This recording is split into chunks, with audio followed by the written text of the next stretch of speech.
नमस्कार, स्वागत है आपका। आप देख रहे हैं सी न्यूज़ भारत। मैं हूं आपके साथ इशिता। वक्त हो गया खास खबर का। खबर अहमदाबाद से है, जहां रायपुर दरवाजा के पास बड़ी संख्या में लोगों ने कैंडल मार्च निकालकर पहलगाम में पर्यटकों पर आतंकवादियों के हमले के खिलाफ विरोध प्रदर्शन किया। इस दौरान प्रदर्शन कर रहे लोगों ने आतंकियों के खिलाफ कार्रवाई की मांग की। मयूर दवे मयूरभाई, पुलवामा હુમલામાં કેન્ડલ માર્ચ યોજવામાં આવી છે કે પહેલગામની અંદર કાશ્મીરની અંદર જે ફરવા ગયેલા ટુરિસ્ટો હતા, જે પોતાના પરિવાર સાથે ગયેલા, બાળકો, માતાઓ, સ્ત્રીઓ સાથે ગયેલા, એ લોકોને ધર્મ પૂછીને અને કપડા ઉતરાઈને એમની પર અમાન્ય હુમલો કર્યો। આ પાકિસ્તાની ટેરરિસ્ટોએ આ ખોટું પગલું ભરેલું છે।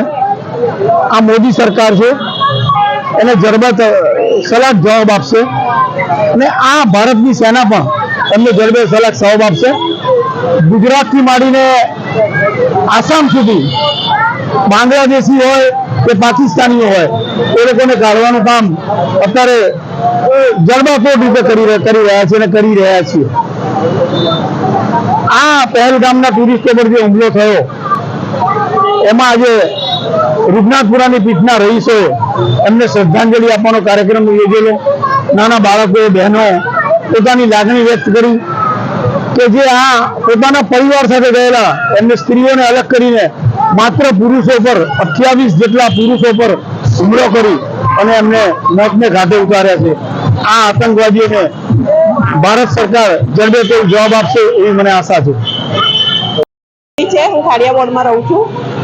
22 એપ્રિલ 2025 ના રોજ પહેલગામ કાશ્મીરમાં જે પહેલગામ છે ત્યાં આતંકવાદી હુમલો થયો અને તેમાં 28 નિર્દોષ પ્રવાસીઓના મોત થયા।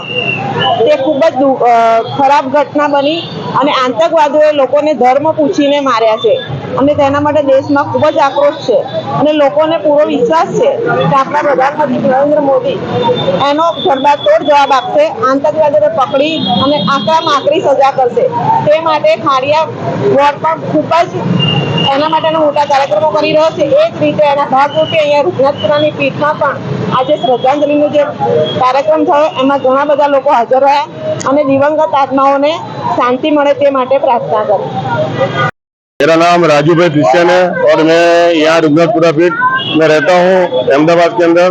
और जम्मू कश्मीर के अंदर जो आतंकियों के द्वारा जो भी हमला हुआ और उसके अंदर जो भारत के जो लोगों को मारा गया, ये बहुत खराब कृत्य है। और इस घटना को कम से कम ज्यादा से ज्यादा इसको जवाब देना चाहिए और पाकिस्तान को इसका जो भी भारत की ओर से जो भी सहायता है वो सब बंद कर देनी चाहिए और पाकिस्तान को मालूम पड़ना चाहिए कि भारत क्या चीज है।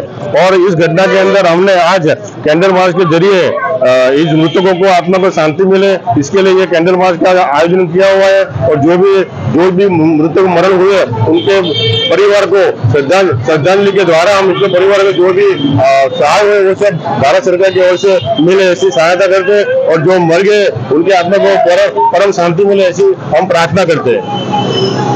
अहमदाबाद से सी न्यूज़ संवाददाता यज्ञेश गोस्वामी की रिपोर्ट। इस खास रिपोर्ट में फिलहाल इतना ही। देश और दुनिया की तमाम बड़ी खबरों के लिए देखते रहिए सी न्यूज़ भारत।